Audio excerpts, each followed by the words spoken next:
Hello everyone, welcome to live online classes. This is Praveen here. आज का जो video रहेगा, हमारी जो वीडियो सीरीज जिसमें अभी तक एक पार्ट मैंने अपलोड करा हुआ है, इसमें ये स्पेशल चीज़ होगी कि आपको चैप्टर वाइज एमसीक्यूज देखने को मिलेंगे और ये एमसीक्यूज प्रीवियस ईयर क्वेश्चंस को लेके होंगे। जितने भी 2012 से लेके अभी तक 2021 तक के क्वेश्चन पेपर है, उनमें से मैंने क्वेश्चन ढूंढ ढूंढ के निकाले हुए हैं। और ये चैप्टर वाइज, मतलब आज का जो चैप्टर होगा ह्यूमन रिप्रोडक्शन, जितने भी प्रीवियस ईयर क्वेश्चन आ रखे हैं वो हम डिस्कस करेंगे।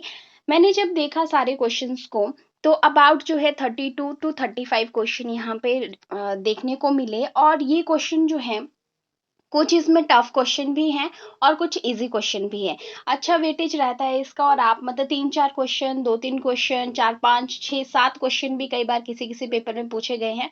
तो ये चैप्टर आपके लिए वेरी इंपॉर्टेंट है, ऐसे मान के चलिए। और हम जो एमसीक्यूज करेंगे, हर एक एमसीक्यू की अदर ऑप्शंस को भी देखेंगे, जहां से आपके और भी क्वेश्चन निकल के आते हैं। इट मीन्स अब अभी भी अगर आप इसको अच्छे से समझते हो, पढ़ते हो, तो आपका जो ये चैप्टर है एकदम क्लियर हो जाएगा। यहाँ पे हमारा मोटिव सिर्फ एमसीक्यू सॉल्व करना नहीं है, बल्कि जो कंसेप्ट है उसकी भी क्लैरिटी करना है। क्योंकि एमसीक्यू करवाने का एक जो तरीका होता है, जिसमें कंसेप्ट भी अगर इंक्लूडेड हो, तो बच्चे को ज्यादा से ज्यादा फायदा उस चीज से मिलता है। इसमें पहली वीडियो में मैं आपको sexual reproduction from flowering plants करवा चुकी हूँ। अब ह्यूमन रिप्रोडक्शन है, इसके बाद जेनेटिक्स की वीडियो और जितने भी मतलब मेजर चैप्टर्स हैं वो आपके लिए लेके आऊंगी, राइट। तो चलिए शुरू करते हैं। First question is, organism giving birth to young ones are. ऐसे ऑर्गेनिज्म जो बच्चों को जन्म देते हैं, कुछ अंडे देते हैं, तो जो बच्चों को जन्म देते हैं उन्हें वीवी पेरस ऑर्गेनिज्म हम कहते हैं। यहाँ पे इस एमसीक्यू का राइट आंसर ऑप्शन ए हो जाएगा, ठीक है। और ओवी पेरस वो होते हैं जो एग लेइंग होते हैं। स्टूडेंट्स, इसमें कई बार हमें हल्का सा कंफ्यूजन हो जाता है कि वीवी पेरस की जगह ओवी पेरस करके आ जाते हैं, तो आप कैसे याद रखेंगे? देखिए, ओवी पेरस में ओवा वर्ड एक तरह से आप सोच लो कि इंक्लूड है। तो ओवा का मतलब क्या होता है? एग। एग सेल के लिए ओवा हम यूज करते हैं वर्ड। तो एग लेइंग एनिमल को ओवा यानी कि ओवी पेरस हम कहते हैं। इस तरह से आप इस ट्रिक से इसको याद रखेंगे, राइट। एक और तीसरी टर्म होती है स्टूडेंट, दैट इज ओवोविपेरस ऑर्गेनिज्म। ये ऐसे ऑर्गेनिज्म होते हैं जो मतलब बर्थ भी देते हैं और एग भी ले करते हैं। मतलब उनके एग उनकी बॉडी के अंदर ही हैच हो जाते हैं और फिर जो फर्दर डेवलपमेंट है बेबी की, वो बॉडी में होती है और देन बेबी बाहर निकलते हैं। इसलिए दोनों तरह की जो इसमें टाइप है वो इंक्लूडेड होती है। जैसे स्नेक, शार्क इसमें आते हैं, राइट। ये भी आप टर्म नोट कर लेंगे। Next question, female sex chromosome are. तो हमें पता ही है, ये बिल्कुल जनरल सा क्वेश्चन एक पूछ रखा है यहाँ पे। तो यहाँ पे इसका राइट आंसर भी क्या हो जाएगा? Option B, X X. और एक्स एक्स जो है, एक्स वाई जो है मेल के लिए होता है। एक्स नॉट कंडीशन कब आती है? ये क्वेश्चन भी आपसे सेपरेट पूछा जाता है जेनेटिक्स में। तो ये कंडीशन आती है जब एक एक्स क्रोमोसोम यहाँ से गायब हो जाता है फीमेल्स में। तो इसे जो है हम कह देते हैं स्टूडेंट टर्नर्स सिंड्रोम, राइट। और इसमें टोटल नंबर ऑफ क्रोमोसोम जो है इंडिविजुअल में एक माइनस हो जाता है, इसलिए 45 टोटल नंबर ऑफ क्रोमोसोम यहाँ पे हो जाएगा। नेक्स्ट क्वेश्चन है आपका, another name of fertilized egg. ये भी बहुत कॉमन सा क्वेश्चन है। वी नो दैट कि एक स्पर्म है, जब ये ओवा के साथ फर्टिलाइज करता है तो क्या बनाता है? ये बनाता है जाइगोट। और जाइगोट जो है 2n नंबर यानी कि डिप्लॉयड होता है। इसमें पूरे 46 क्रोमोसोम अगर हम ह्यूमन की बात करें तो होती है, वेयर जो मीट है, स्पर्म और एग सेल होते हैं, वो हैप्लॉइड होते हैं, राइट। फिर जाइगोट जो है जब डेवलप करता है, ग्रो करता है, तो वो एम्ब्रियो बनाता है, ठीक है। और ये जो ब्लास्टुला मोरुला स्टेजेस आते हैं, ये आपकी जो क्लीवेज की एक प्रोसेस है उसमें है। एट लास्ट जब वीडियो खत्म हो जाएगा, जब आपके एमसीक्यू सॉल्व हो जाएंगे, उसके बाद थोड़ा सा मैं क्लीवेज का टॉपिक आपको बता दूंगी, because it is important.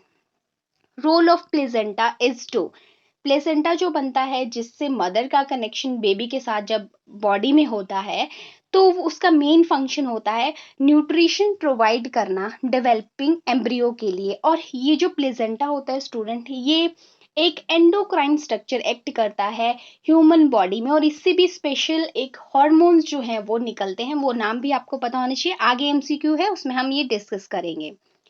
When an animal has a character of both male and female, it is called, एक इंडिविजुअल पास दोनों करेक्टर होना, तो उस चीज को हम क्या कहते हैं? ऑर्गेनिज्म कहा गया है स्टूडेंट। और ये नहीं एनिमल कहा गया है, ठीक है, एनिमल है यहाँ पे। ये मेंशन नहीं है कि ह्यूमन है या फिर यहाँ पे दूसरा कोई पर्टिकुलर एक ग्रुप बताया गया है एनिमल का, यहाँ पे सिर्फ एनिमल लिखा हुआ है। तो कलेक्टिवली एनिमल की बात करें तो यहाँ पे राइट आंसर आपका क्या हो जाएगा स्टूडेंट, यहाँ पे हो जाएगा गायनेंड्रोमॉर्फ, ठीक है, ये आपका राइट आंसर हो जाएगा। इसके साथ अगर मैं आपको दूसरी टर्म्स के बारे में बताऊं तो स्टूडेंट्स देखिए, एक टर्म है दैट इज एंड्रोगाइने। ये जो है ह्यूमंस के केस में यूज होती है। ह्यूमन में जब जो है किसी इंडिविजुअल में मेल के करेक्टर प्लस फीमेल के करेक्टर दोनों होते हैं तो उसे एंड्रोजेनी हम कहते हैं। और यही चीज अगर प्लांट्स में देखें तो वर्ड यूज होता है स्टूडेंट हर्मेफ्रोडाइटिज्म। तो ये दोनों टर्म भी आपको ध्यान में रखनी है। ये टर्म्स एनसीईआरटी में नहीं, कुछ ऐसे क्वेश्चन होते हैं स्टूडेंट जो एनसीईआरटी के बाहर से आते हैं तो वो भी इंपॉर्टेंट होते हैं। नेक्स्ट क्वेश्चन है, in human being the egg are, egg कैसा होता है, एलेसिथल होता है, उसके अंदर मतलब योक नहीं होता है। आप देखते हो जो अंडे हम खाते हैं उसमें काफी ज्यादा योक का अमाउंट होता है, मैक्रोलेसिथल एग वो होता है। तो एलेसिथल मतलब उसके अंदर योक नहीं है, उसके अंदर रिजर्व फूड मटेरियल उतना नहीं है। ह्यूमन के केस में ऐसा नहीं होता है।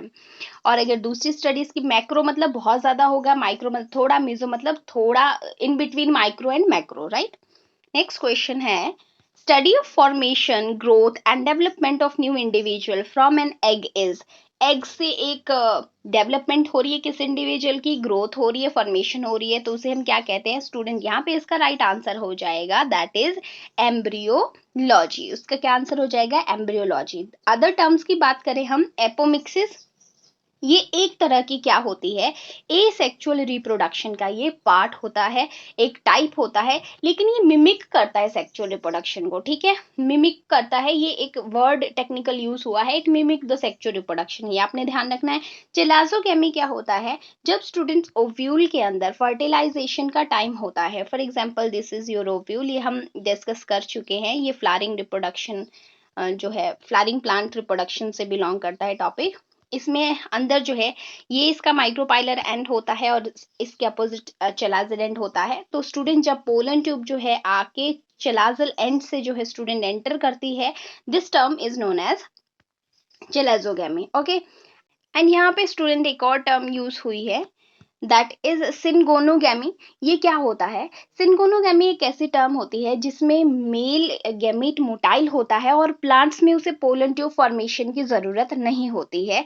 इसके साथ साथ एक और टर्म आप यहाँ पे नोट कर लीजिए और उस टर्म का नाम है दैट इज सिनगोनो सॉरी साइफोनोगैमी। सिनगोनोगैमी तो हमने डिस्कस कर लिया, साइफोनोगैमी।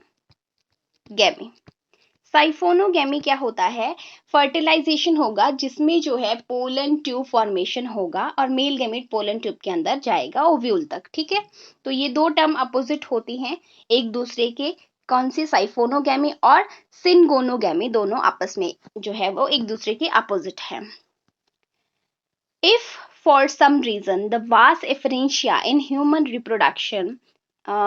reproductive system get blocked, gamete will not transported from।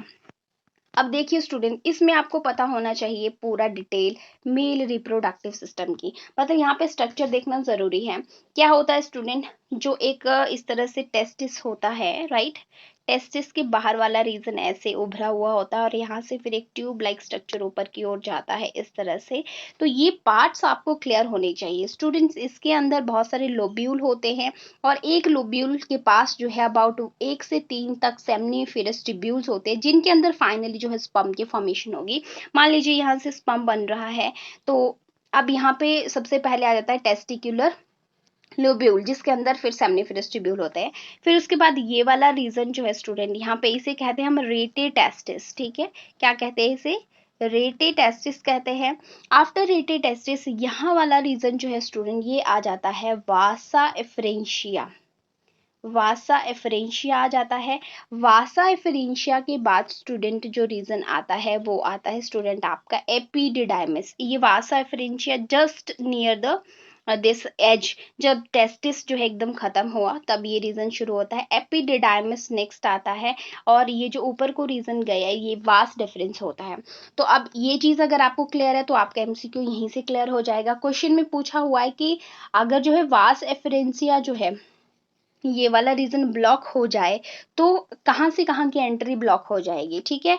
तो ये वाला रीजन ब्लॉक है तो मतलब यहाँ से जो है आगे की तरफ मूव नहीं करेगा स्पर्म। तो देखते हैं क्या इसका सही आंसर हो जाएगा। So the right answer for this is, अब रीटे टेस्टिस तो यहाँ पे नहीं दे के रखा हुआ स्टूडेंट, ठीक है। रीटे टेस्टिस यहाँ पे नहीं है जो कि हम देख रहे थे, बट यहाँ पे टेस्टिस टू एपिडिडाइमस लिखा हुआ है, यही इसकी देखो वेजाइना यूट्रस ओवरी ये वैसे ही निगलेक्ट हो गए आपके, क्योंकि फीमेल रिप्रोडक्टिव सिस्टम के पार्ट है। एपिडिडाइमस टू वास डिफरेंस कहा गया है, लेकिन हमें ये भी देखना है कि ऊपर क्या लिखा, वास एफरेंशिया ब्लॉक है, तो मतलब कि इसका जो स्ट्रक्चर यहाँ से यहाँ वाली साइड ब्लॉक है, तो यहाँ से वहां मतलब इस वन पोजीशन से दूसरी पोजीशन जाने में स्पर्म की जो ब्लॉकेज हो जाएगी। तो ये तो टेस्टिस है, पूरा का पूरा स्ट्रक्चर टेस्टिस है, जिसके अंदर टेस्टिकुलर लोब्यूल्स होते हैं और उसके अंदर सेमनिफेरस ट्यूब्यूल होते हैं। तो आपको मेल रिप्रोडक्टिव सिस्टम का जो डायग्राम है फीमेल का वो भी क्लियर करना है, क्योंकि डायग्राम्स अगर अंडरस्टूड है तो ही आप ये क्वेश्चन कर पाएंगे, राइट। तो मेल और फीमेल रिप्रोडक्टिव सिस्टम ऑलरेडी मैंने करवा रखा है separate video with MCQs with question, right. Next question देखते हैं, the part of fallopian tube closest to ovary. अब यहाँ पे भी स्टूडेंट्स आपको नॉलेज होना चाहिए रिप्रोडक्टिव सिस्टम के स्ट्रक्चर के।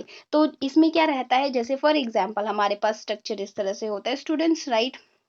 ये है यूट्रस, और एक साइड वाला स्ट्रक्चर हम देखते हैं फेलोपियन ट्यूब जो है fundus, and then fallopian tube इस तरह से पहुंची होती है, फिम्बरी यहाँ पे होते हैं, एंड ओवरी की पोजीशन यहाँ पे होती है which is attach to ligaments, right. अब यहाँ पे क्लोजेस्ट पार्ट पूछा है, तो यहाँ पे एक तो ये फिम्बरी होती है, फिम्बरी के बाद स्टूडेंट्स क्या आ जाता है इसमें, infundibulum, then ampulla and then isthmus. तो क्लोजेस्ट पार्ट कौन सा हो जाएगा, इनफंडिबुलम, राइट। तो यही आपका आंसर हो जाएगा, infundibulum is your correct answer. चलिए नेक्स्ट एमसीक्यू है। जब मैं आपको एमसीक्यूज करवा रही हूँ अभी, आप वीडियो जैसे मैं सेकंड क्वेश्चन देखती हूँ तो आप पॉज कर लीजिए, पहले खुद उसको ट्राई कीजिए कि इसका क्या आंसर होगा, तो फिर उसके बाद आप एक्सप्लेनेशन सुनिए, right. The extra structure that provide nourishment to the embryo, embryo के लिए नरिशन जो देता है वो क्या होता है, वो है स्टूडेंट प्लेजेंटा। अभी मैंने आपको कहा प्लेजेंटा क्या है, टेम्परेरी स्ट्रक्चर बनता है ड्यूरिंग एम्ब्रियोजेनेसिस, और इसी से सारी नरिशमेंट वगैरह जो है बच्चे को मिलती है। और ये जो एमनियन और कोरियन है ये आपकी एक्स्ट्रा एम्ब्रियोनिक मेम्ब्रेन्स होती है। Spermatid are transformed into spermatozoa by, अब स्टूडेंट उसे क्या कहते हैं, जो पूरा स्पर्मेटोजेनेसिस का प्रोसेस होता है उसमें जो स्पर्मेटिड्स बनते हैं लास्ट में जाके वो ट्रांसफॉर्म वो मेच्योर हो जाते हैं, और स्पर्मेटोजोआ यानी कि स्पर्मेटोजोआ को ही स्टूडेंट क्या कहते हैं, स्पर्म कहते हैं, ये बनाते हैं। तो उसकी मेच्योरिटी होना एक तरह से उसे हम कहते हैं स्पर्मियोजेनेसिस, ठीक है।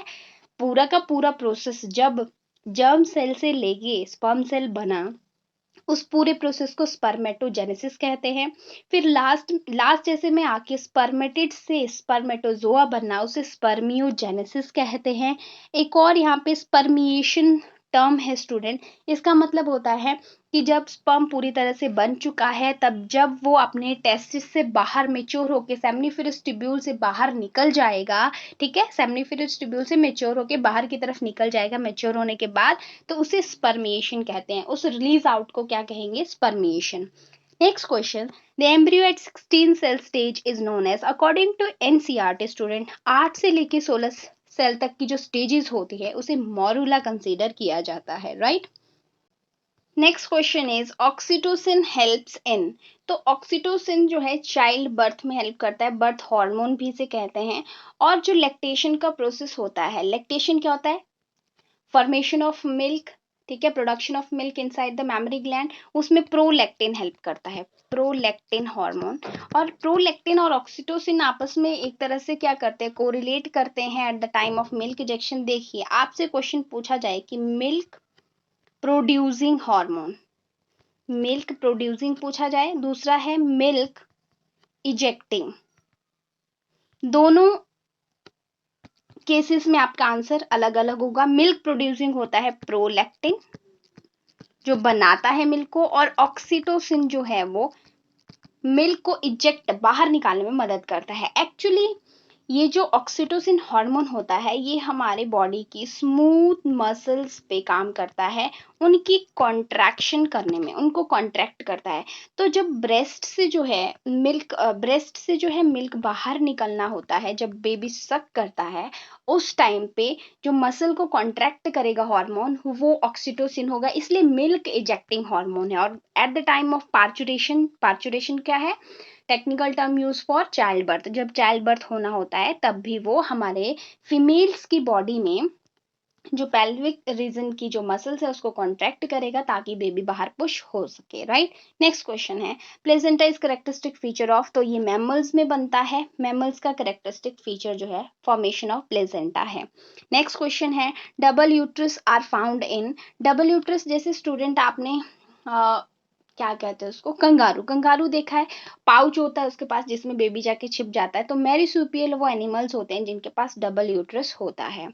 नेक्स्ट क्वेश्चन है, कॉर्पस ल्यूटियम इन मैमल अकर इन, ये जो है स्टूडेंट कॉर्पस ल्यूटियम ओवरी के अंदर, और ये प्रोड्यूस करता है प्रोजेस्टेरोन आफ्टर 14th डे। जब आप मेंस्ट्रुअल साइकिल, एक एनसीईआरटी में चार्ट बना हुआ है, मेंस्ट्रुअल साइकिल पे भी मैं सेपरेट वीडियो करवा चुकी हूँ यूट्यूब पे, तो देखिए उसमें क्या रहता है, जो 14th डे होता है, 1 to 28 डेज की साइकिल होता है, 14th डे पे स्टूडेंट ओव्यूलेशन होता है। उस टाइम पे 14th डे पे क्या क्या चीजें होती है, एक तो ओवा ओवरी से बाहर निकल जाता है, 14 दिन के बाद जो है प्रोजेस्टेरोन बनना शुरू होता है कॉर्पस लूटियम की वजह से, ठीक है। कॉर्पस लूटियम बनता है तो प्रोजेस्टेरोन भी बनेगा, हाई लेवल 14th डे के बाद होगा, 14th डे पे प्रोजेस्टेरोन लो होगा नॉर्मल, उसके बाद बढ़ेगा।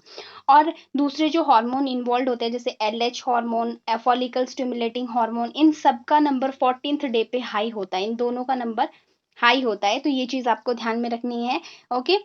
और जो एंडोमेट्रियम वॉल होती है ये भी मेंस्ट्रुअल साइकिल से रिलेट करती है, बिकॉज एंडोमेट्रियम वॉल थिक होना शुरू हो जाती है, और फिर जब लास्ट के डेज में जो आपके 28, मान लीजिए ये 28 डेज यहाँ पे हैं, इस टाइम पे सबसे थिक होती है जो आपकी यूट्रस की वॉल होती है, और फिर वो जब मेंसेस आते हैं, ठीक है, पीरियड्स, ब्लीडिंग होती है, तो इसकी रप्चर की वजह से एंडोमेट्रियम वॉल टूट जाती है, क्योंकि कोई प्रेगनेंसी नहीं होती है तो ये टूट जाती है और आपको पीरियड्स यानी कि ब्लीडिंग आना शुरू हो जाती है इस ब्रेकेज की वजह से। ओके, नेक्स्ट क्वेश्चन है आपका, the cell formed from cleavage is, अब वही चीज मैंने कहा आपको कि क्लीवेज का छोटा स्टॉपिंग मैं आपको लास्ट में करवाऊंगी। क्लीवेज का मतलब है टूटना, तो क्या बनती है, सेल्स पूछ रखी हैं, सेल्स कौन सी बनती है, तो उन्हें हम ब्लास्टोमियर्स कहते हैं, जो सेल्स बन रही है उन्हें क्या कहते हैं, ब्लास्टोमियर्स कहते हैं। नेक्स्ट क्वेश्चन है, 50 secondary spermatocyte and 50 secondary oocyte forms, तो इसमें मैं छोटा सा आपको कंसेप्ट क्लैरिटी आपकी करती हूँ। देखिए इसमें कंफ्यूजन कई स्टूडेंट्स को हो जाता है कई बार। देखिए जब जो है आप इसमें देखेंगे क्या, जो प्रोसेस ऑफ स्पर्मेटोजेनेसिस है, oogenesis है, बस इसमें वो इन्वॉल्व है, ठीक है। देखो बात की गई है सेकेंडरी स्पर्मेटोसाइट की, तो जो सेकेंडरी स्पर्मेटोसाइट बना लिया हमने और सेकेंडरी oocyte यहाँ बना लिया, ठीक है। सेकेंडरी स्पर्मेटोसाइट एक से आगे जो है, दो आगे जो है स्पर्म यानी कि स्पर्मेटोजोआ बन जाते हैं, और यहाँ से जो है स्टूडेंट जब ये डिवाइड करते हैं सेकेंडरी oocyte, तो एक छोटी सी पोलर बॉडी और एक ओवा बनता है। अब क्वेश्चन पूछ रखा है कि 50, अगर 50 सेकेंडरी स्पर्मेटोसाइट है तो आगे स्पर्म स्पर्मेटोजोआ कितने बनेंगे, डबल बनेंगे, तो 100 बनेंगे। और यहाँ पे 50 ही स्पर्मेटोसाइट बोल रखा है, सेकेंडरी स्पर्मेटोसाइट कितने ओवा बनेंगे, ओवा आगे 50 ही बनेंगे, पोलर बॉडीज यहाँ पे बनेंगी, ठीक है। और ये रिड्यूस होती हैं, ये डिजेनरेट हो जाती हैं। यहाँ से आपको ये जो फ्लो चार्ट एक एनसीईआरटी में इनका दे के रखा है वहां से क्लियर हो जाएगा। तो यहाँ पे स्टूडेंट राइट आंसर क्या हो जाएगा इस एमसीक्यू का, ऑप्शन ए, ठीक है, 100 स्पर्म्स बनेंगे वहां पे और 50 ही ओवा वहां पे स्टूडेंट्स बनेंगे, right, A option is correct. Next question देखते हैं, clitoris in female mammals is, clitoris एक बहुत रिड्यूस्ड स्ट्रक्चर होता है, बहुत रिड्यूस सा, तो वो जो है homologous to penis of male होता है, ठीक है, तो ये आपको ध्यान में रखना है, आउटर जो आपका एक्सटर्नल फीमेल रिप्रोडक्टिव सिस्टम में ये प्रेजेंट होता है। Which of the following hormone is not स्क्रीट by human placenta. अब मैंने आपको कहा ड्यूरिंग प्रेगनेंसी प्लेसेंटा बहुत सारे हार्मोन रिलीज करता है। मैं आपको बता देती हूँ अबाउट 3 to 4 हार्मोन। कौन कौन से हैं? एक है स्टूडेंट HCG, फुल फॉर्म भी आप नोट कर लेंगे, क्या पता पूछ ली जाए क्योंकि हाईलाइटेड क्वेश्चन है एनसीईआरटी में। ह्यूमन कोरियोनिक गोनेडोट्रोपिन हार्मोन, एक तो ये हो गया। दूसरा हार्मोन है student HPL, that is human placental lactogen hormone. और इनके साथ ही दो हार्मोन ये हो गए, फिर जो है एस्ट्रोजन भी प्रोड्यूस होता है और स्टूडेंट प्रोजेस्टेरॉन भी प्रोड्यूस होता है ड्यूरिंग प्रेगनेंसी, क्योंकि प्लेसेंटा ड्यूरिंग प्रेगनेंसी ही बनता है। वन मोर थिंग, एक और क्वेश्चन मैं आपको बता दूं कि जब प्रेगनेंसी होती है उस टाइम पे ओवरी एक हार्मोन रिलीज करती है, only during pregnancy. Normally ovary वो हार्मोन रिलीज नहीं करती है और वो है रिलैक्सिन हार्मोन। ठीक है, ये नाम आपको एकदम ध्यान में रखना है। चलिए next question, embryonic stage that resemble with mulberry fruit. तो यहाँ पे इसका आंसर मरूला हो जाएगा। ये क्वेश्चन आपके क्लीवेज से ही है, जो इसमें ह्यूमन रिप्रोडक्शन का लास्ट टॉपिक आपका आता है उसमें, उससे ही ये क्वेश्चन पूछ रखे हैं। पोलोसाइट्स आर फॉर्म ड्यूरिंग। अब यहाँ पे आपको पता होना चाहिए पोलोसाइट्स क्या होते हैं। तो स्टूडेंट्स, जो फीमेल रिप्रोडक्टिव सिस्टम में oogenesis होता है उस टाइम पे जो पोलर बॉडीज बनती है, इन्हीं पोलर बॉडीज को स्टूडेंट हम पोलोसाइट्स कहते हैं। जैसा कि मेल रिप्रोडक्टिव में प्रोसेस होता है स्पर्मेटोजेनेसिस का फीमेल में अलग, इनमें बहुत डिफरेंसेस होते हैं स्टूडेंट, बहुत अलग होते हैं एक दूसरे से। थोड़ा सा मैं बताऊं अगर आपको, देखो सबसे पहले स्टूडेंट जो सेल्स होते हैं इसके स्पर्मेटोसाइट्स के, प्रोसेस स्पर्मेटोसाइट में कहा तो सबसे पहली वाली सेल उसे हम कहते हैं oogonia। यहाँ से प्रोसेस शुरू होता है, ये जर्म सेल होती है जहाँ से एंड तक पूरा प्रोसेस चलेगा। Student, it is very strange कि oogonia जो बनते हैं जब कोई लड़की सिर्फ जो है मदर बॉडी के अंदर है उसी टाइम पे उसकी बॉडी में oogonia बन जाते हैं, ये वाला स्ट्रक्चर। ठीक है, oogonia। और जब उसका बर्थ हो जाता है, बर्थ के बाद कोई भी oogonia उसकी बॉडी में नहीं बनते हैं। You have to note that NCERT में गिवन है जो oogonia बनेंगे ये फिर बना देते हैं आगे चल के प्राइमरी oocyte, नॉट स्पर्मेटोसाइट क्योंकि वो मेल में बनते हैं, प्राइमरी oocyte बना देंगे।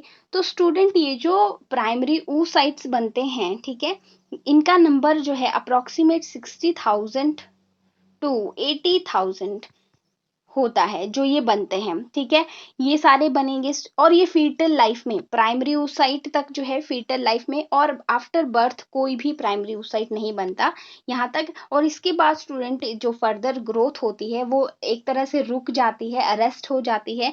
फिर जो है पबर्टी जब आती है, ठीक है, तो प्राइमरी से सेकेंडरी oocytes जो है बनते हैं, देन ओवा आगे बनता है। राइट, तो आपको ये सारी चीजें ध्यान रखनी है। जो एक प्राइमरी oocyte होता है उससे आगे सेकेंडरी oocyte और फर्स्ट पोलर बॉडी बनती है, ये आगे डिवाइड करेगा, एक ओवा बनेगा और यहाँ पे सेकेंडरी पोलर बॉडी बनती है। राइट, तो ये प्रोसेस सारा आपको पता होना चाहिए।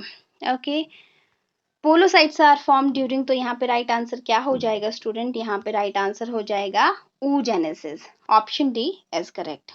Which part of sperm contain respiratory enzyme? So student, जो ये क्वेश्चन है इसमें थोड़ा सा कंफ्यूजन मुझे भी है, बिकॉज रेस्पिरेटरी एंजाइम का कंसेप्ट मैंने बहुत सारी बुक्स पे ढूंढने पे मुझे ये नहीं मिला, क्योंकि मैं देख रही थी रेस्पिरेटरी एंजाइम मिला ही नहीं। बट रेस्पिरेटरी एंजाइम अगर किसी सेल ऑर्गेनेली में होते हैं तो वो माइटोकॉन्ड्रिया से रिलेट करता है, और माइटोकॉन्ड्रिया जो है स्टूडेंट इसके मिडल पीस में प्रेजेंट होता है। तो अगर मैंने इसको ठीक करना होता तो मैं मिडल पीस ठीक करके आती, लेकिन एचपी टेट के आंसर की में इसका नेक का आंसर दे के रखा हुआ है। तो क्योंकि आपको पता है कि एचपी टेट वाले कुछ ना कुछ गड़बड़ कभी ना कभी किसी ना किसी क्वेश्चन में कर ही देते हैं, तो मुझे ये क्वेश्चन ऐसा लगता है कि इसमें कुछ गड़बड़ है। So I am not sure about that question, पर ये प्रीवियस ईयर क्वेश्चन में आया हुआ है और एचपी टेट ने इसका आंसर नेक किया हुआ है। ठीक है, आंसर की उनकी जो थी उसमें नेक इन्होंने राइट आंसर दिया था। Prenatal defects in foetus can be detected by, जो फीटस है मदर बॉडी में ग्रो कर रहा है तो प्रीनेटल जब उसका बर्थ नहीं हुआ है उस स्टेज पे अगर कोई देखना है कि कोई प्रॉब्लम तो नहीं है, तो जो है एमनियोस्टेसिस उसमें किया जाता है। जो एमनियोटिक फ्लूइड है उसके जो वूम में अंदर फ्लूइड होता है उसको इंजेक्शन से निकाल के उसका जो है वो टेस्ट वगैरह किया जाता है, वहां से पता लगाया जाता है। और स्टूडेंट ये जो है कई लोगों ने इसको गलत चीज़ों के लिए इस्तेमाल किया कि ये देखने के लिए कि फिटेस मेल है या फीमेल है, तो ये चीज़ इसका जो इलीगल जो यूज़ है वो बैन कर दिया गया था 1994 में। Next question is which layer develops first during the embryonic development. तो स्टूडेंट जो एम्ब्रियोनिक डेवलपमेंट आपकी होती है किसी भी इंडिविजुअल की, तो उसमें जर्म लेयर्स बनती है, क्योंकि ह्यूमन क्या है, ट्रिप्लोब्लास्टिक है, 3 उसमें क्या है, जर्म लेयर्स होती हैं। और ये कौन कौन सी, मेसोडर्म, एक्टोडर्म एंड एंडोडर्म होती है। ये आपका कंसेप्ट एनिमल किंगडम से बिलोंग करता है, मैं जब एनिमल किंगडम करवाऊंगी तो इसको डिटेल में आपको बताऊंगी। और ये एम्ब्रियोनिक डेवलपमेंट में तो कौन सी स्टेज, यहाँ पे राइट आंसर आपका हो जाएगा स्टूडेंट एंडोडर्म, सबसे पहले एंडोडर्म लेयर बनती है, ठीक है। नेक्स्ट क्वेश्चन है एक्टोडर्म, एंडोडर्म एंड मेसोडर्म तीनों ही ट्रिप्लोब्लास्टिक ऑर्गेनिज्म में बनती है। मीजोडर्म जो है डिप्लोब्लास्टिक ऑर्गेनिज्म में नहीं बनती है, वहां पे मीजोडर्म की जगह मीजोग्लिया होता है, mesoglea, right. Next question, what is common between parrot, platypus and kangaroo. तो तीनों के तीनों ही क्या है स्टूडेंट, होम्योथर्मी शो करते हैं, होम्योथर्मिक एनिमल्स हैं, यानी कि ये क्या है स्टूडेंट्स, आप कह सकते हैं कि वार्म ब्लडेड एनिमल्स हैं। Other term used for होम्योथर्मी is warm blooded animals. Next question, which hormone is responsible for milk ejection after the birth of baby. तो वही है, इजेक्ट वर्ड यूज हुआ है, तो आपका आंसर क्या हो जाएगा यहाँ पे, ऑक्सीटोसिन होगा। अगर यहाँ पे मिल्क प्रोडक्शन सिंथेसिस लिखा होता तो आप प्रोलैक्टिन ठीक करते। Next question, corpus luteum produces, ये क्वेश्चन भी हम लोग कर चुके हैं, तो यहाँ पे प्रोजेस्ट्रॉन इसका आंसर होगा, ये क्वेश्चन पहले भी पूछा गया था। Type of placenta in human is, तो ह्यूमन में जो प्लेजेंटा किस तरह का होता है, यहाँ पे इसका आंसर ऑल ऑफ दीज हो जाएगा। देखिए यहाँ पे क्रॉनिक प्लेजेंटा होता है, विच मीन्स जो ब्लड वेसल अमेंडेड होती है विलाई के थ्रू जो है इनसाइड द फीटस। और सेकेंड ऑप्शन यहाँ पे है, एक सेकेंड, हीमोकोरियल प्लेसेंटा, ये क्या होता है, इसमें मैटरनल ब्लड जो है, मदर का ब्लड डायरेक्ट इन कांटेक्ट होता है क्योंकि फेटस के। और डेसिडुअस प्लेसेंटा होता है कि at the time of parturition, जब बर्थ होना होता है तो फेटस का जो पार्ट होता है और मदर का जो बॉडी पार्ट है वो एकदम सेपरेट हो जाएंगे दोनों से at the time of parturition, इसलिए ऑल ऑफ दीज इसका आंसर होगा। अब मैंने आपको कहा कि मैं क्लीवेज का कंसेप्ट आपको बताऊंगी, तो चलिए बात करते हैं क्लीवेज की। तो स्टूडेंट क्लीवेज अपने आप में एक इम्पॉर्टेंट टॉपिक है। जब क्लीवेज एक जाइगोट है आपके पास, ठीक है, सिंगल सेल है, डिप्लॉयड सेल है, ये डिवाइड करेगी, पहले 2 सेल स्टेज बनाएगी, 4 सेल स्टेज बनाएगी, ठीक है, 8 सेल स्टेज बनाएगी and so on. 8 to 16 cell stage जो बनती हैं उसे हम क्या कह देते हैं स्टूडेंट, यहाँ पे उसे कहा जाता है मॉरूला, अकॉर्डिंग टू एनसीईआरटी। और ये जो सेल्स बन रही हैं, ठीक है, ये जो सेल्स बनती हैं इन्हें क्या कहते हैं, ये क्वेश्चन भी आपसे पूछा गया था, तो स्टूडेंट इन्हें कहते हैं ब्लास्टोमेयर, राइट। फिर स्टूडेंट इसके बाद फर्दर आगे ग्रोथ होती है, 16 के बाद आगे सेल्स बनती हैं। तो मॉरूला के बाद क्या बनता है आपको ये पता होना चाहिए। मॉरूला जब ग्रो करेगा और बहुत सारी इसमें मॉरूला के जो सेल्स हैं स्टूडेंट वो फिर ऐसे अरेंज हो जाएंगे, कैसे अरेंज होंगे, एक तो उसमें बाहर वाली लेयर बनेगी इस तरह से, ठीक है, सेल्स की एक लेयर बाहर बन जाएगी और मास ऑफ सेल्स जो है इस तरह से स्टूडेंट यहाँ पे एक तरफ जो है मास ऑफ सेल इकट्ठा हो जाता है। यूजुअली ये जो स्ट्रक्चर बनता है इसे कंसीडर किया जाता है मास ऑफ सेल, और इसे कहा जाता है ब्लास्टोसिस्ट। क्या कहा जाता है, ब्लास्टोसिस्ट। तो मॉरूला के बाद क्या बनता है ह्यूमंस में, ब्लास्टोसिस्ट बनता है। अब स्टूडेंट जैसे कि ये पूरा जो प्रोसेस होता है, ये ओवरी है, ये जो है ओवरी है, ओवरी के साथ फेलोपियन ट्यूब ऐसे लगा हुआ है और इस तरह से यहाँ पे यूट्रस होता है। नाउ सी इसको थोड़ा ध्यान से समझना। एम्प्यूला रीजन में क्या होगा, फर्टिलाइजेशन होगा और यहाँ पे जाइगोट बनेगा, then your further stage 2 cell, stage 4 8 10, ठीक है, मोरुला बनेगा और मोरुला के बाद स्टूडेंट मैंने आपको बताया कि ब्लास्टोसिस्ट बनेगा। ब्लास्टोसिस्ट अटैच हो जाता है यूट्रस की एंडोमेट्रियम वॉल के साथ और इसमें वही लेयर जो मैंने आपको बताई कि बाहर वाली लेयर और एक उसमें इनर मास ऑफ सेल होता है। ये स्ट्रक्चर जो है स्टूडेंट अटैच करेगा एंडोमेट्रियम की वॉल के साथ और आगे इसमें क्या हो जाएगा, फिक्स हो जाएगा। ठीक है, तो कौन सा स्ट्रक्चर यूट्रस की वॉल के साथ फिक्स होता है, तो आपका आंसर होना चाहिए वहां पे क्या, ब्लास्टोसिस्ट। और ब्लास्टोसिस्ट की जो आउटर वॉल होती है स्टूडेंट, जिसे मैंने आपको क्या बताया, उस वॉल को मैं बताती हूँ, ट्रोफोब्लास्ट कहते हैं। आगे चल के मैं, चलिए यहीं पे मैं आपको एक्सप्लेन कर देती हूँ क्योंकि अभी यहाँ पे बात कर रहे हैं तो आपको ज़्यादा क्लियर हो जाएगा। इस तरह से आउटर वॉल बताया, थोड़ा सा रफ स्ट्रक्चर जल्दी जल्दी में बना रही हूँ। और यहाँ पे सेल्स, तो ये जो आउटर वॉल होती है स्टूडेंट, इसे क्या कहा जाता है, हम ब्लास्टोसिस्ट की आउटर वॉल की बात कर रहे हैं, इसे कहा जाता है ट्रोफो, एक सेकेंड मैं दूसरी तरफ लिखती हूँ, यहाँ आपको दिखेगा नहीं। ये मान लीजिए सेल्स बना दी हमने और अब ये जो आउटर वॉल होती है स्टूडेंट, इसे कहते हैं ट्रोफोब्लास्ट और ये जो यहाँ पे मास ऑफ सेल्स होता है स्टूडेंट, इसे कहते हैं inner mass cell, inner mass cells. तो बाहर वाली लेयर अटैच करेगी यूट्रस वॉल के साथ और ये भी क्वेश्चन आपसे पूछा जा सकता है कि यूट्रस की कौन सी वॉल के साथ जो है अटैच करती है, तो एंडोमेट्रियम के साथ करती है। और जब ये फिक्स हो जाता है, इस फिक्सेशन के प्रोसेस को क्या कहते हैं, इसे कहते हैं स्टूडेंट इम्प्लांटेशन। ठीक है, इसे कहते हैं implantation. Fixation of pro embryo यानी कि blastocyst into the uterus wall is known as implantation. और जब इम्प्लांटेशन सक्सेसफुली हो जाता है, ठीक है, तो इसे कंफर्म हो जाता है प्रेगनेंसी। ठीक है, ये प्रेगनेंसी की कंफर्मेशन होती है सक्सेसफुल जो है, अगर इम्प्लांटेशन हो जाता है। बिफोर इम्प्लांटेशन की फर्टिलाइजेशन हो गया, जाइगोट बन गया, अभी तक कोई प्रेगनेंसी की कंफर्मेशन नहीं होती है। तो ये सारे टॉपिक इंपॉर्टेंट है, स्ट्रक्चर जरूर देख लें। मैं बता दूं स्टूडेंट, ह्यूमन रिप्रोडक्शन क्लास +2 की, अगर आपको कंसेप्ट पढ़ने हैं, क्लास +2 की जो है स्टूडेंट प्लेलिस्ट में ह्यूमन रिप्रोडक्शन पे लेक्चर्स मैंने करवा रखे हैं, तो आप उनको विजिट कर सकते हैं अगर आपका ये टॉपिक क्लियर नहीं है। मैं प्लांट रिप्रोडक्शन भी उसमें पढ़ा रखा है +2 की प्लेलिस्ट में। और इन दोनों टॉपिक्स पे आपको टॉप 100 एनसीईआरटी क्वेश्चन की जो प्लेलिस्ट में वीडियो, क्लास +2 की टॉप 100 एनसीईआरटी क्वेश्चन जो मैंने करवाए हैं, उसमें भी ये दोनों चैप्टर करवा चुकी हूँ। आफ्टर दिस वीडियो नेक्स्ट जो हमारा पार्ट रहेगा, वेरी वेरी इंपॉर्टेंट, बहुत ज़्यादा क्वेश्चन वहाँ से पूछे गए हैं जेनेटिक्स, और वहाँ पे 50+ क्वेश्चन जेनेटिक्स से पूछे गए हैं क्लास +2 से स्टूडेंट। चैप्टर नंबर 5 और चैप्टर नंबर 6 इसमें इंक्लूडेड हैं। ये मेरा नेक्स्ट पार्ट रहने वाला है, कल हम ये वाला वीडियो करेंगे। ठीक है, तो मिलते हैं हम नेक्स्ट वीडियो में। इसके साथ साथ स्टूडेंट जो डेली बायोलॉजी का MCQ है वो आपके लिए आ रहा है, फिर इसके साथ आपके लिए केमिस्ट्री के पार्ट्स भी आ रहे हैं। तो मतलब अच्छे से अपना प्रिपरेशन करो, अभी टाइम है, काम होके ज़्यादा मतलब टेंशन लेने की जरूरत नहीं, क्योंकि जैसे पेपर पास आता है तो टेंशन हो शुरू हो जाता है, वो आपने नहीं लेनी है। ठीक है, आराम से तैयारी करिए। हड़बड़ाहट में तैयारी करेंगे तो एक टॉपिक पढ़ा, दूसरा पढ़ेंगे तो पहला भूल जाएगा, इसलिए आराम से शांति से। ओके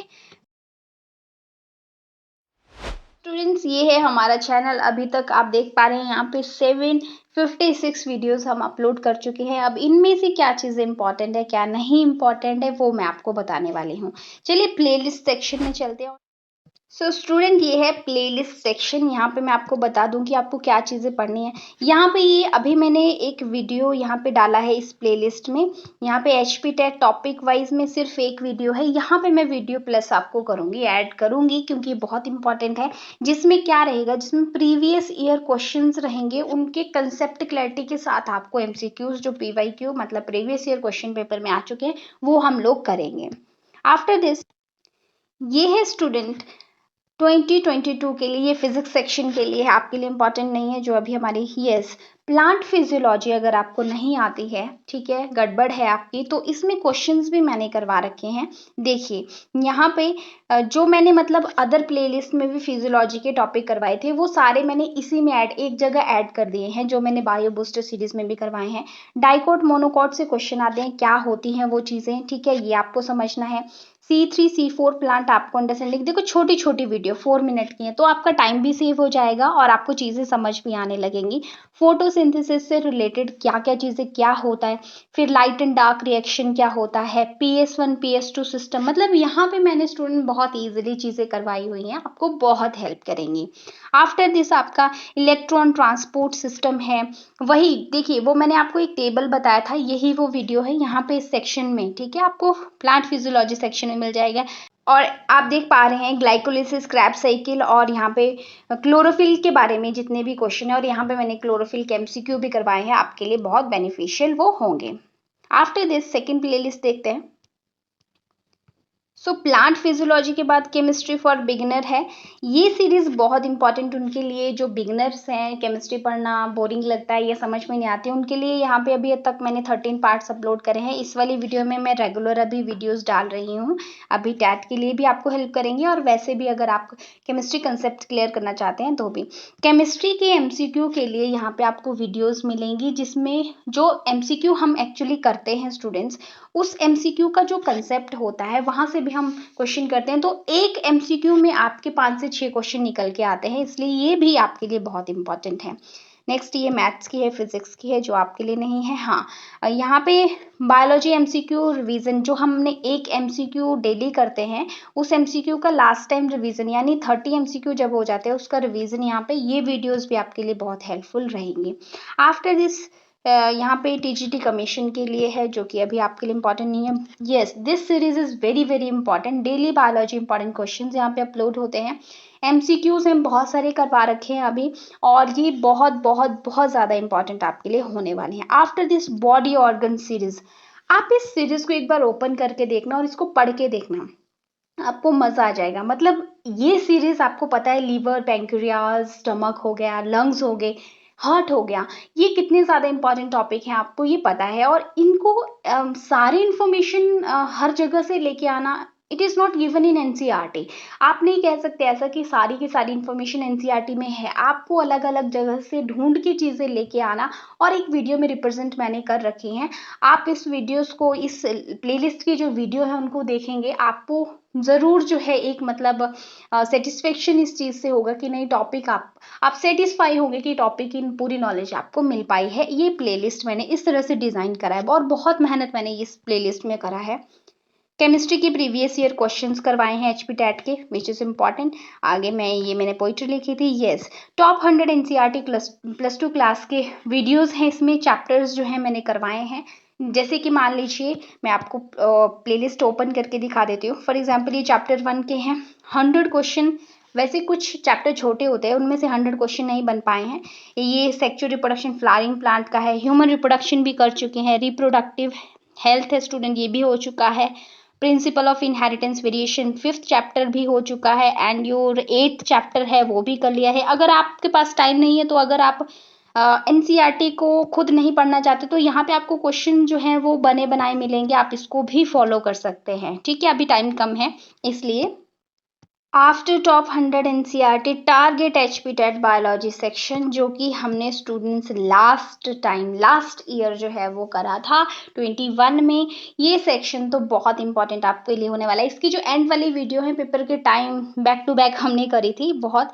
केमिस्ट्री कैप्सूल सीरीज को आप कर सकते हैं, इसमें केमिस्ट्री करी थी लास्ट टाइम टैट के लिए। बायोमोलिक्यूल की सीरीज है, ये नोटिफिकेशन एंड सिलेबस के बारे में यहाँ पे वीडियोज रहते हैं।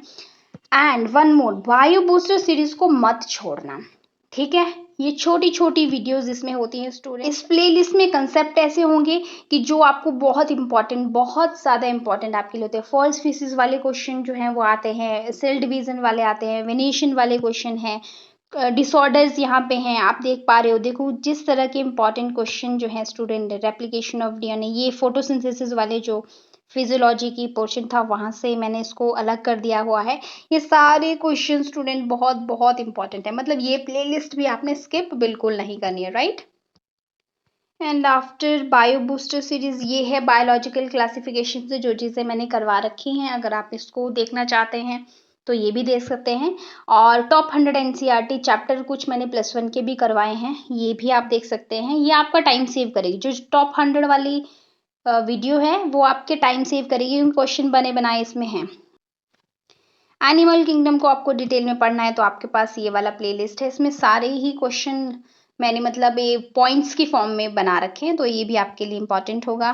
फिर आपको एचपी टेट के प्रीवियस ईयर ये वाले, तो मतलब आपको पता है प्रीवियस ईयर क्वेश्चन आपको छोड़ने नहीं है। यहाँ पे पेपर करवाने का मेरा तरीका थोड़ा सा अलग होता है कि मैं हर एक ऑप्शन से क्वेश्चन बताती हूँ और कंसेप्ट भी साथ में लेके चलती हूँ, तो आप इसको फॉलो कर सकते हैं। 9th क्लास बायोलॉजी में आपको मिल जाएगा जो मैंने टिश्यू वाला चैप्टर एक बताया यहाँ से, और ये कुछ अदर प्लेलिस्ट है 10th क्लास की और ह्यूमन फिजियोलॉजी की अगर आपको देखनी है प्लेलिस्ट तो लास्ट में अवेलेबल है। ये सारी प्लेलिस्ट अब मैं आपको बताती हूँ कि आपके लिए जो द मोस्ट इम्पॉर्टेंट है। मान लीजिए आपके पास टाइम नहीं है, समय कम है, आप बिजी रहते हैं दिन भर, तो अब आपको करना क्या है? अब आपको यूट्यूब से चैनल से किस तरह से हेल्प मिलेगा? आपको +1 और +2 की जो टॉप 100 एनसीईआरटी वाले क्वेश्चंस हैं जो आपको चैप्टर वाइज करवाए हैं उनको देखना है, बने बनाए क्वेश्चन वहाँ पे हैं। इसके बाद फिजियोलॉजी बहुत इंपॉर्टेंट है स्टूडेंट। फिजियोलॉजी के लिए आपको प्लांट फिजियोलॉजी, एनिमल फिजियोलॉजी दोनों की प्लेलिस्ट अलग अलग बनी है, उनको करिए। फिर इसके बाद आप करिए बायो बूस्टर सीरीज। काफ़ी टाइम से मैंने इसमें भी कोई वीडियो डाली नहीं है, बट ऑलरेडी इसमें काफ़ी ज़्यादा पार्ट्स बन रखे हैं। ये बहुत इंपॉर्टेंट है, इसको पढ़िए आप। इसके बाद स्टूडेंट बॉडी ऑर्गन सीरीज मत छोड़ना, इसे बॉडी ऑर्गन की सीरीज है उसे करिए। फिर आप प्रीवियस ईयर क्वेश्चंस की प्लेलिस्ट है उसको देखिए। आफ्टर दिस आप लोग जो है बायोलॉजिकल क्लासिफिकेशन की भी प्लेलिस्ट बनी हुई है उसको देखिए। And very important that is daily MCQs जो आते हैं, बहुत सारे लोग उसको फॉलो भी करते हैं, तो ये आपको करने हैं।